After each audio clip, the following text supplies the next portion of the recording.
ಮತ್ತೊಮ್ಮೆ ಸುಹಾಸಿನಿ ಕಾರ್ಯಕ್ರಮಕ್ಕೆ ಸ್ವಾಗತ. ಈಗ ಬೆಂಗಳೂರಿಂದ ಯಶೋಧ ಕರೆ ಮಾಡಿದ್ದಾರೆ. ಯಶೋಧ, ಯಾರ ಬಗ್ಗೆ ಕೇಳಬೇಕಾಗಿತ್ತು? ನರೇಂದ್ರ ಅಂದ್ಬಿಟ್ಟು ಹೇಳಿ. ಡೇಟ್ ಆಫ್ ಬರ್ತು ಹಾ 17 ಜುಲೈ 96. 17/7/96. 7:55 PM. 7:55 ಸಂಜೆ 7:55 ಹೇಳ್ತಾ ಇದ್ದಾರೆ. ಯಾರ ಬಗ್ಗೆ ಕೇಳ್ತಾ ಇದ್ದೀರಿ? ನರೇಂದ್ರ ಬಾಬು. ನರೇಂದ್ರ ಬಾಬು ಅಂತ. ಹೌದು. ಸರಿ ಸರಿ, ಪಂಡಿತರು ಉತ್ತರಿಸ್ತಾರೆ. 16 ವರ್ಷ ಆಯಿತು. ಬುಧವಾರ ದಿವಸ ಹುಟ್ಟದ್ದು. ನಕ್ಷತ್ರ ಆಶ್ಲೇಷ ನಕ್ಷತ್ರ, ಕರ್ಕಟಕ ರಾಶಿ, ಮಕರ ಲಗ್ನ. ಏನು PUC ಓದ್ತಾ ಇದ್ದಾನಾ? 10th ಸ್ಟ್ಯಾಂಡರ್ಡ್ ಗುರುಜಿ. ಸರಿ, ನೋಡೋಣ ಏನು ಸಮಸ್ಯೆ ಏನು. ಚೆನ್ನಾಗಿ ಓದ್ತಾ ಇಲ್ವಾ? ಓದ್ತಾನೆ, ಬಟ್ ಅವ್ನು ಬೇರೆಯವ್ರ ಫ್ರೆಂಡ್ಸ್ ಜೊತೆ ಆಟ ಅಂದ್ಬಿಟ್ಟು ತುಂಬಾ ಮಾಡ್ಬಿಡ್ತಾನೆ, ನೆಗ್ಲೆಕ್ಟ್ ಮಾಡ್ತಾನೆ. ಹೌದಾ? ಇಂದಿನ ಕಾಲವೇ ಹಾಗಾಗಿದೆ. ಯಾಕೆಂದರೆ ಈ ಕ್ರಿಕೆಟು ಅದು ಇದೆಲ್ಲ ಜನರಿಗೆ ಸ್ವಲ್ಪ ಆಟಗಳ ಬಗ್ಗೆ ಕಡೆಗೆ ಹೆಚ್ಚಿಗೆ ಒಲವು. ಆದರೂ ವಿದ್ಯಾರ್ಹತೆ ಇದೆ. ಸಂಗೀತ, ಕಲೆ, ಮಾಧ್ಯಮ ಇದರಲ್ಲೆಲ್ಲ ಒಳ್ಳೆ ಪ್ರಭಾವಿತವಾಗುವಂಥ ಯೋಗ ಇದೆ. ಮತ್ತು ಒಳ್ಳೆಯ ಉದ್ಯೋಗದ ಯೋಗವೂ ಇದೆ. ಹಾಗಾಗಿ ಸ್ವಲ್ಪ ಆಟವೂ ಬೇಕು, ಪಾಠವೂ ಬೇಕು ಮಕ್ಕಳಿಗೆ. ಬರೀ ಪಾಠವಾಗಿಬಿಟ್ರೆ ಪಾಠದ ಗಿಡಿಯ ಪುಸ್ತಕದ ಗಿಡಿ ಅಂತ ಹೇಳ್ಬಿಡ್ತಾರೆ. ಅದರ ಸ್ವಲ್ಪ ಈ ಕಡೆ ಓದೋದಕ್ಕೆ ಹೆಚ್ಚು ಆಸಕ್ತಿ ಆಗಲಿಕ್ಕೆ ಶುಕ್ರನಿಗೆ ಸಂಬಂಧಪಟ್ಟು ದೇವಿ ಆರಾಧನೆ ಅಥವಾ ಸರಸ್ವತಿ ಪೂಜೆ, ಸರಸ್ವತಿ ಆರಾಧನೆಯನ್ನು ಮಾಡಿಸಿ ಸ್ವಲ್ಪ ಮನಸ್ಸು ಈ ಕಡೆಗೆ ಡೈವರ್ಟ್ ಆಗ್ತದೆ ಮತ್ತು ವಿದ್ಯಾರ್ಹತೆ ಪರಿಪೂರ್ಣ ಆಗ್ತದೆ. ಒಳ್ಳೆಯದಾಗಲಿ. ಈಗ ಬೆಂಗಳೂರಿಂದ ಸೌಮ್ಯ ಕರೆ ಮಾಡಿದ್ದಾರೆ. ಸೌಮ್ಯ, ಯಾರ ಬಗ್ಗೆ ಕೇಳಬೇಕು ಅಂದ್ಕೊಂಡಿದ್ದೀರಿ? ಮೇಡಮ್, ನಾನು ಸೌಮ್ಯ ಅಂತ ಸಚ್ಚಾಪುರದಿಂದ ಫೋನ್ ಮಾಡ್ತಾ ಇದ್ದೀನಿ. ಹೇಳಿ. ನನ್ನ ಮಗನ ಬಗ್ಗೆ ಕೇಳಬೇಕಾಗಿತ್ತು. ಮಗನ ಹೆಸರು? ಗೌತಮ್ ಗಂಭೀರ್ ಅಂತ. ಸರಿ, ಹುಟ್ಟಿದ ಸಮಯ? ಹುಟ್ಟಿದ ಸಮಯ 9:40. ತಾರೀಖು ಹೇಳಿ. ತಾರೀಖು ಹೇಳಿ. ದಿನಾಂಕ ಹೇಳಿ. 28 ಅಕ್ಟೋಬರ್ 2009. 28/10/2009. ಹೌದು. ಹುಟ್ಟಿದ ಸಮಯ?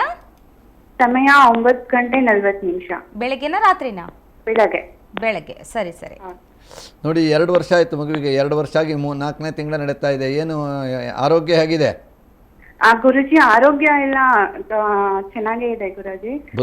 ವಿದ್ಯಾಭ್ಯಾಸ ಹೇಗಿದೆ ಅಂತ ತಿಳ್ಕೊಬೇಕು. ಖಂಡಿತ. ಪ್ರತಿ ವರ್ಷ ಈಗ ನೋಡಿ, ಮೊದಲೇ ಅನ್ನಪ್ರಾಶನೆ ಮಾಡಿಸಿದ್ರಿ, ಹೌದಲ್ವಾ? ಅಕ್ಷರಾರಂಭ ಮಾಡಿದಿರಾ?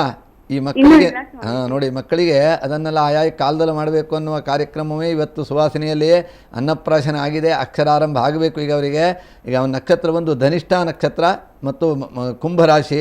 ಈಗ ಗುರು ಬಲನೂ ಇಲ್ಲ. ಮೇ ತಿಂಗಳ ನಂತರ ಗುರು 4ನೇ ಮನೆಗೆ ಹೋಗ್ತಾನೆ. ಅಕ್ಷರಾರಂಭವನ್ನು ಆ ನಂತರ ಅಕ್ಷರಾರಂಭ ಮಾಡಿ 3-3.5 ವರ್ಷದಲ್ಲಿ ಮಾಡಿಸಿ ಅವರ ಜಾತಕದ ಪ್ರಕಾರವಾಗಿ ವಿದ್ಯಾರ್ಹತೆ ಚೆನ್ನಾಗಿದೆ. ಒಳ್ಳೆಯ ವಿದ್ಯಾ ಓದುವಂಥ ಯೋಗ. ಅದು ಎಲ್ಲದಕ್ಕೂ ವಿದ್ಯೆ ಆರಂಭ ಮಾಡುವಂಥ ಕಾಲವೂ ಮುಖ್ಯ. ಯೋಗಕ್ಕೆ ಕಾಲ ಬೇಕು. ಹಾಗಾಗಿ ಒಳ್ಳೆಯ ಕಾಲ, ಒಳ್ಳೆಯ ಮುಹೂರ್ತ ನಕ್ಷತ್ರದಲ್ಲಿ ಮಾಡ್ತೀವಿ. ವಿದ್ಯಾರ್ಹತೆ ಚೆನ್ನಾಗಿದೆ ಮತ್ತು ಇವನ ಜಾತಕದಲ್ಲಿ ಆಯುಷ್ಯ, ಆರೋಗ್ಯ ಎಲ್ಲ ಚೆನ್ನಾಗಿದೆ. ಆದರೆ ಅವರಿಗೆ ಒಂದು 12 ವರ್ಷ ಆಗುವ ತನಕ ಸಾಮಾನ್ಯವಾಗಿ ಮಕ್ಕಳಿಗೆ ಸಣ್ಣ ಪುಟ್ಟ ಬಾಲಗ್ರಹ ಪೀಡೆಗಳಿರ್ತದೆ. ಅದಕ್ಕೆಲ್ಲ ಪೂಜೆ ಪುನಸ್ಕಾರಗಳಿರ್ತದೆ. ಅದನ್ನು ಮಾಡ್ಕೊಳ್ಳಿ. ಆನಂತರ ಒಳ್ಳೆಯ ಭವಿಷ್ಯ ಚೆನ್ನಾಗಿದೆ ಮಗುವಿಗೆ. ಈಗ ದಾವಣಗೆರೆಯಿಂದ ಅರುಣಾ ಕರೆ ಮಾಡಿದ್ದಾರೆ. ಅರುಣಾ, ಯಾರ ಬಗ್ಗೆ ಕೇಳಬೇಕಾಗಿತ್ತು? ಹಲೋ ಮೇಡಮ್, ನಾನು ನನ್ನ ಮಗನ ಬಗ್ಗೆ ಕೇಳಬೇಕಿತ್ತು. ಹೇಳಿ. ಹುಟ್ಟಿದ ದಿನಾಂಕ ಹೇಳಿ. ಅವನು 17/4/2004. ಹುಟ್ಟಿದ ಸಮಯ? 2004 ಹುಟ್ಟಿದ್ದಾನೆ. ಹುಟ್ಟಿದ ಸಮಯ 4:30 ಸಂಜೆ 4:30. ಏನ್ ಹೆಸರಿಟ್ಟಿದ್ದೀರಿ? ಅನೀಶ್ ಬಾಬು ಅಂತ ಹೇಳ್ಬಿಟ್ಟು. ಸರಿ ಸರಿ, ಏನ್ ಕೇಳ್ಬೇಕಾಗಿತ್ತು? ಅವನು ಸ್ವಲ್ಪ ಅಂದ್ರೆ ನೆಗ್ಲೆಕ್ಟ್ ಓದ್ತಾನೆ, ಅಂದ್ರೂ ಸ್ವಲ್ಪ ಅಷ್ಟು ಇದಾಗಿ ಅದ್ರ ಬಗ್ಗೆ ಇಂಟ್ರೆಸ್ಟ್ ಇಟ್ಟು ಓದೋದಿಲ್ಲ. ಬಟ್ ಎಜುಕೇಶನ್ ಅಲ್ಲಿ ಇಂಪ್ರೂವ್ ಇದ್ದಾನೆ, ಅಂದ್ರೂ ಅದ್ರ ಬಗ್ಗೆ ಅಷ್ಟು ಕೇರ್ ತಗೊಳಲ್ಲ, ಅದ್ರ ಬಗ್ಗೆ ಇದ್ ಮಾಡಲ್ಲ ಅವನು. ಮತ್ತೆ ನಾನು ಇನ್ನೊಬ್ಬನ ಮಗನು, ಅವಂದು ಮತ್ತೆ ಇವಂದು ಇಬ್ರದು ಒಂದೇ ನಕ್ಷತ್ರ. ಅದರಿಂದ ಏನಾದ್ರೂ ಪ್ರಾಬ್ಲಮ್ ಆಗತ್ತಾ ಮುಂದೆ? ಏನಾಗೋದಿಲ್ಲ, ಖಂಡಿತ ಆ ಥರ ಅಲ್ಲ. ಅದು ಇತ್ತೀಚಿನ ಕಾಲದಲ್ಲಿ ಜನರಿಗೆ ಹೆದರ್ಸ್ಲಿಕ್ಕೆ ಹೇಳ್ತಾ ಇದ್ದಾರೆ. ಒಂದೇ ಮನೆಯಲ್ಲಿ ಅಪ್ಪಂದು, ಮಗಂದು ಮತ್ತು ಮಗಂದು ಎಲ್ಲ ಒಂದೇ ನಕ್ಷತ್ರ, ಒಂದೇ ರಾಶಿ ಇದ್ದವರು ನಮ್ಮ ಹತ್ರ ಎಷ್ಟೋ ಜನ ಬರ್ತಾರೆ. ಎಲ್ಲವೂ ಚೆನ್ನಾಗಿ ವಿದ್ಯಾವಂತರಾಗ್ತಾರೆ. ಆ ಏಕನಕ್ಷತ್ರ ಆಗಿದೆ ಅನ್ನೋದಕ್ಕೆ ನೀವೇನು ಭಯ ಪಡಬೇಡಿ. ಹಾಗೆ ಶನಿವಾರ ದಿವಸ ಹುಟ್ಟಿದ್ದು ನಿಮ್ಮ ಮಗು ಪೂರ್ವಭಾದ್ರ ನಕ್ಷತ್ರ, ಮೀನ ರಾಶಿ, ಕನ್ಯಾ ಲಗ್ನ. ಹಾಗಾಗಿ ನಕ್ಷತ್ರ ಒಂದೇ ಆದರೂ ಚರಣ ಭೇದ ಇರ್ತದೆ. ಹಾಗೆ ಒಂದೇ ನಕ್ಷತ್ರ 2 ಚರಣ ಆದಾಗ 2 ರಾಶಿ ಆಗುತ್ತೆ. ಹಾಗಾಗಿ ಜ್ಯೋತಿಷ್ಯ ಅನ್ನೋದು ಬಹಳ ಸೂಕ್ಷ್ಮ. ಸುಮ್ಮನೆ 2 ನಕ್ಷತ್ರ ಹೇಳಿದ ಮಾತ್ರಕ್ಕೆ ಅಥವಾ ಇಬ್ಬರದು ಒಂದೇ ರಾಶಿ ಹೇಳಿದ ಮಾತ್ರಕ್ಕೆ ಇಬ್ಬರಿಗೆ ದೋಷಗಳು ಬರೋದಿಲ್ಲ. ಅಂಥದ್ದನ್ನು ಖಂಡಿತವಾಗಿಯೂ ಅಂಥ ಮೂಢನಂಬಿಕೆಯನ್ನು ತೆಗೆದುಹಾಕಿ ಅದರ ಬಗ್ಗೆ ಸೂಕ್ಷ್ಮವಾದ ಮತ್ತು ಸ್ಪಷ್ಟವಾದಂಥ ತಿಳುವಳಿಕೆ ಮಾಡ್ಕೊಳ್ಳಿ. ನಾವು ಮುಂದಿನ ದಿವಸದಲ್ಲಿ ತಿಳಿಸೋಣ. ಈಗ ಸದ್ಯ ನಿಮ್ಮ ಮಗು ಕೇಳ್ತಾ ಇದ್ದೀರಿ, ಎಷ್ಟು 2ನೇ ಕ್ಲಾಸ್ ಓದ್ತಾ ಇದ್ದಾನಾ? ಕೇಳ್ತಾ ಇದೆಯಾ?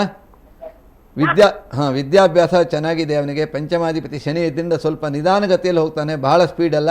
ಒಟ್ಟಿನಲ್ಲಿ ಹೆಲಿಕಾಪ್ಟರ್ ಸ್ಪೀಡಲ್ಲಿ ಹೋಗೋದಿಲ್ಲ, ಹಾಗೆ ಸೈಕಲ್ ಸ್ಪೀಡಲ್ಲಿ ಓಡ್ತಾನೆ. ಅಂದರೆ ಆ ರೀತಿಯಾದ ವಿದ್ಯೆ ನಿಧಾನವಾಗಿದೆ.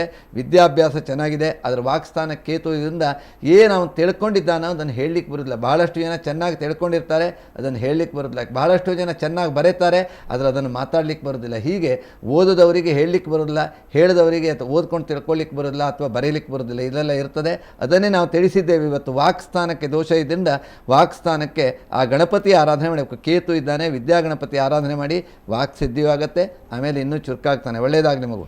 ಈಗ ಚೆನ್ನೈನಿಂದ ಅನ್ನಪೂರ್ಣ ಕರೆ ಮಾಡಿದ್ದಾರೆ. ಅನ್ನಪೂರ್ಣ, ನಿಮ್ಮ ಪ್ರಶ್ನೆ ಕೇಳಿ. ಯಾರ ಬಗ್ಗೆ ಕೇಳ್ತಾ ಇದ್ದೀರಿ? ನಾನು ನನ್ನ ಮಗನ ಬಗ್ಗೆ ಕೇಳ್ತಾ ಇದ್ದೀನಿ. ಅವ್ನು ಹುಟ್ಟಿದ್ದು 9/1/1993. 9/1/1993. ಹುಟ್ಟಿದ ಸಮಯ 9:20. ಹುಟ್ಟಿದ ಬೆಂಗಳೂರು. ಹಾ, 9:20 PM. ರಾತ್ರಿ. ಏನ್ ಕೇಳ್ಬೇಕು ಅನ್ಕೊಂಡಿದ್ರಿ? ಅವ್ನು ನನ್ನ ಮಗನ ವಿದ್ಯಾಭ್ಯಾಸ ಬಗ್ಗೆ. ಈಗ first year computer science engineering ಮಾಡ್ತಿದ್ದಾನೆ. ಸರಿ ಸರಿ. ಈ ನೋಡಿ, ಶುಕ್ರವಾರ ದಿವಸ ಹುಟ್ಟಿದ್ದಾನೆ, ಪೂರ್ವಭದ್ರ ನಕ್ಷತ್ರ, ಕುಂಭರಾಶಿ, ಕುಂಭಲಗ್ನ. ಹಾಗಾಗಿ ನೋಡೋಣ ಅವನ ವಿದ್ಯಾಭ್ಯಾಸ. ಈಗಾಗಲೇ ಏನು PUC ಓದ್ತಾ ಇದ್ದಾನಾ? ಇಲ್ಲ, first year computer science engineering sir. ಖಂಡಿತ ಅವನಿಗೂ ನೋಡಿ ವಿದ್ಯಾಸ್ಥಾನದಲ್ಲಿ ಕೇತು ಇದ್ದಾನೆ. ಶುಕ್ರ ಇದ್ದರಿಂದ ಒಳ್ಳೆ ಆಗುತ್ತೆ. ಶುಕ್ರ ಸೈನ್ಸ್ ಬರ್ತದೆ ಮತ್ತು ಇವತ್ತಿನ ಕಾಲದಲ್ಲಿ ಈ ಲ್ಯಾಪ್ಟಾಪ್, ಕಂಪ್ಯೂಟ್ರು ಇವೆಲ್ಲ ಬರ್ತದೆ. ಆದರೆ ಕೇತು ಇರೋದ್ರಿಂದ ವಿದ್ಯಾರ್ಹತೆಯಲ್ಲಿ ಸ್ವಲ್ಪ ವಿಘ್ನ, ತಡೆಗಳು ಜಾಸ್ತಿ ಇದೆ. ಅದಕ್ಕೆಲ್ಲ ವಿದ್ಯಾಗಣಪತಿ ಪೂಜೆ ಹೋಮವನ್ನು ಮಾಡಬೇಕು. ಲಗ್ನದಲ್ಲಿಯೂ ಶನಿಚಂದ್ರ ಯೋಗ ಅಂತ, ಆಮೇಲೆ ಚತುರ್ಥಲ್ಲಿ ಕೇತು ಇರೋದು ದೋಷ. ನಾನು ಹಾಗಾಗಿ ಹೇಳ್ತಾ ಇರ್ತೇನೆ, ಚತುರ್ಥಲ್ಲಿ ಕೇತು ಇದ್ದರೆ ವಿದ್ಯೆಯನ್ನು ಅಪೂರ್ಣತೆ ಮಾಡ್ತಾನೆ ಅಂತ. ಹಾಗಾಗಿ ನಿಮ್ಮ ಮಗುವಿಗೆ ವಿದ್ಯೆ ಪೂರ್ಣತೆ ಇದೆ, ಶುಕ್ರ ಇದೆ. ಅದು ಶುಕ್ರ ಇದ್ದರಿಂದ ವಿದ್ಯೆ ಪೂರ್ಣತೆ ಆಗುತ್ತೆ. ಸ್ವಲ್ಪ ವಿಘ್ನಗಳು ಜಾಸ್ತಿ ಆಗೋದ್ರಿಂದ ವಿಘ್ನ ನಿವಾರಣೆಗೆ ವಿದ್ಯಾಗಣಪತಿ ಪೂಜೆ ಹೋಮವನ್ನು ಮಾಡಿಸಿ ಖಂಡಿತವಾಗಿಯೂ ವಿದ್ಯಾ ಪರಿಪೂರ್ಣತೆ ಆಗುತ್ತೆ. ಒಳ್ಳೆಯದಾಗಲಿ. ಪಡಿದ್ರೆ ಸಾಕಷ್ಟು ವೀಕ್ಷಕರ ಸಮಸ್ಯೆಗೆ ಪರಿಹಾರ ಸೂಚಿಸೋದ್ರ ಜೊತೆಗೆ ಅನ್ನಪ್ರಾಶನ ಅಕ್ಷರಾಭ್ಯಾಸದ ಮಹತ್ವದ ಬಗ್ಗೆ ತಿಳಿಸ್ಕೊಟ್ಟಿದ್ದೀರಿ. ತಮಗೆ ಧನ್ಯವಾದ. ಖಂಡಿತ ಮುಂದಿನ ವಾರ ಇನ್ನೂ ಹೊಸ ಹೊಸ ಮಹಿಳೆಯರಿಗೆ ಅಗತ್ಯವಾದಂಥ ಹೊಸ ವಿಷಯವನ್ನು ಈ ಸುವಾಸಿನಿಯಲ್ಲಿ ತಗೊಂಡು ಬರೋಣ. ಇದು ಇವತ್ತಿನ ಸುಹಾಸಿನಿ. ನಾಳಿನ ಸುಹಾಸಿನಿಯಲ್ಲಿ ಮತ್ತೆ ಭೇಟಿಯಾಗೋಣ. ನಮಸ್ಕಾರ.